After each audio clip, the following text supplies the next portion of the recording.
नमस्कार मित्रों, स्वागत है आप सबका इस चैनल पर। दर्शकों, आज आपके मध्य पुनः उपस्थित हैं इसी ज्योतिषीय विषय का कार्यक्रम लेकर के। दर्शकों, आज के इस वीडियो में हम बात करने वाले हैं वृश्चिक राशि वर्ष फल को लेकर के। वृश्चिक राशि वालों के लिए नूतन वर्ष 2025 क्या कुछ प्रदान करने वाला है, क्या आपको प्राप्त कराएगा, ये किस प्रकार से आपकी इच्छाओं और कामनाओं को पूर्ण करने वाला है, इसी विषय को आज विस्तार पूर्वक इस वीडियो के माध्यम से समझते हैं। दर्शकों, देखा जाए तो जो बीत चुका यह वर्ष है 2024, ये है वृश्चिक राशि वालों के लिए बहुत हद तक उतार चढ़ाव से युक्त रहा है। यानी कई ग्रह जब सपोर्ट में रहे तो कई ग्रह विपरीत स्थिति में भी रहे हैं, जो कार्य को बिगाड़ने वाले भी रहे हैं। तो अब हम बात करें इस नूतन वर्ष 2025 की, तो वर्ष के आरंभ में कोई विशेष बदलाव वृश्चिक राशि वालों को देखने को नहीं मिलेगा। अगर हम बात करें देवगुरु बृहस्पति की गोचर की, तो आपकी राशि से देवगुरु बृहस्पति का गोचर वर्तमान समय में सप्तम भाव में हो रहा है। आपके लिए देवगुरु बृहस्पति अत्याधिक कारक ग्रह हैं, क्योंकि आपके पंचमेश होते हैं। पंचमेश का सप्तम भाव में गोचर करना अत्याधिक शुभ फल कारक माना जाता है, क्योंकि यहाँ पर केंद्र और त्रिकोण यानी लक्ष्मी योग बन जाता है। तो देवगुरु बृहस्पति जब पंचमेश होकर के सप्तम भाव में गोचर करेंगे तो आपको शिक्षा में उत्थान के योग बनाएंगे, संतान का सुख प्रदान करेंगे और प्रेम प्रसंग को विवाह में बदलने का भी एक अवसर दे देंगे, या एक यूं कहिए कि वैवाहिक जीवन को भी सुधारने का कार्य करेंगे। इनकी दृष्टि की बात करें तो देवगुरु बृहस्पति जब आपके सप्तम भाव में गोचर कर रहे हैं, लग्न पर दृष्टि डालेंगे तो आपको दीर्घायु बनाएंगे, स्वास्थ्य लाभ प्रदान करेंगे, भव्यता ला देंगे आपके जीवन में, या यूं कहिए कि सब कुछ प्रदान करने वाले हैं। इनकी दृष्टि जब नवम दृष्टि पराक्रम भाव पर होगी तो भाई बहनों का स्नेह, उनका सानिध्य, उनका प्यार या उनकी तरफ से आपको अनुकूलता प्राप्त होगी। इनकी पंचम दृष्टि जब आपके आय भाव पर होगी, लाभ भाव पर होगी, तो कई बार ये आपको लाभ भी प्रदान करने का कार्य करेंगे। तो वर्ष के आरंभ में देवगुरु बृहस्पति का ये गोचर आपके लिए अत्याधिक शुभ फल कारक है, लेकिन पूर्ण रूप से देवगुरु बृहस्पति का ये गोचर आपको लाभ इसलिए नहीं दे पाएगा क्योंकि आपकी राशि से वर्तमान समय में शनि का गोचर चतुर्थ भाव में हो रहा है।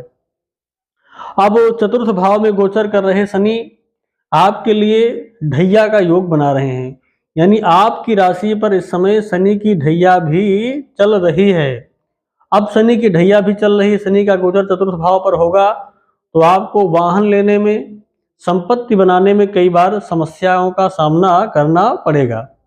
माता पिता की सुखों में कमी आ जाएगी, कार्य क्षेत्र में भी उतार चढ़ाव का योग बना रहेगा। तो वर्ष के आरंभ में शनि का गोचर आपके लिए शुभ फल कारक नहीं है। अब बात करें राहु की, तो राहु का गोचर वर्तमान समय में और वर्ष के आरंभ में आपकी राशि से पंचम भाव में रहेगा। पंचम भाव में बैठे राहु कई बार विद्या अध्ययन कर रहे छात्रों को मार्ग से भटकाने का कार्य करेंगे, यानी ऐसे छात्र जो विद्यार्थी हैं उनका मन अध्ययन में नहीं लगेगा। संतान प्राप्ति अगर आपके मन में कोई कामना है तो उसमें भी बाधा आएगी, और प्रेम प्रसंग में भी कई बार समस्याओं का सामना करना पड़ेगा। अब राहु यहाँ पर बैठ करके जब आपकी दृष्टि एकादश भाव पर होगी तो यहाँ पर आय के भी स्रोत में कई बार उतार चढ़ाव देखने को मिलेगा, या यूं कह लीजिए कि राहु की दृष्टि जब एकादश भाव पर होगी तो कई बार आपको अचानक धनकारक योग भी बना देंगे। यानी जिस क्षेत्र से, जिस स्थान पर आपको उम्मीद भी ना हो कि यहाँ से हमको पैसा मिल जाएगा, वहाँ पर पैसा मिल भी सकता है, और कई बार उम्मीद की हुई जगह से भी पैसा नहीं मिल पाएगा। ऐसा योग राहु वर्ष के आरंभ में आपके लिए बनाएंगे। अब बात करें इन ग्रहों की परिवर्तन की, तो सबसे पहले हम परिवर्तन देखेंगे शनि का, जो 20 अप्रैल से आपकी राशि से चले जाएंगे पंचम भाव में, मीन राशि में शनिदेव जब गोचर करेंगे 20 अप्रैल के बाद, तब आपकी राशि से पंचम भाव में होंगे। तो पंचम भाव में जब शनिदेव चले जाएंगे तो आपके लिए ढैया का योग तो समाप्त हो जाएगा, लेकिन पंचम भाव में गोचर कर रहे शनि भी अत्याधिक पीड़ा यानी कष्ट प्रदान करने वाले होते हैं, क्योंकि इनकी दृष्टि जब तृतीय दृष्टि सप्तम भाव पर होती है तो आपके व्यापार को बाधित कर देते हैं, वैवाहिक जीवन में उतार चढ़ाव ले आते हैं, और पार्टनर के साथ यानी व्यापार अगर आप साझे में कर रहे हैं उसमें भी कई बार समस्याओं का सामना करना पड़ सकता है। सप्तम दृष्टि इनकी जब एकादश भाव लाभ पर होगी तो कई बार आय को बाधित करने का कार्य करेंगे। आपके जो पिताजी के बड़े भाई ताऊ आदि हैं, दादा आदि हैं, उनसे भी कई बार मतभेद होना स्वाभाविक हो जाएगा। तो इसके बाद दसम दृष्टि जब आपके द्वितीय भाव पर होगी, कुटुंब भाव पर, तो कुटुंब भाव में दृष्टि डाल रहे शनि कहीं ना कहीं आपको परिवार से मतभेद का सामना करना पड़ जाएगा। पैतृक संपत्ति संबंधित भी आपको कई बार संघर्ष करने का योग बना देंगे। तो शनि राशि परिवर्तन के बाद भी आपको कोई अच्छा फल देने वाले नहीं हैं इस वर्ष में।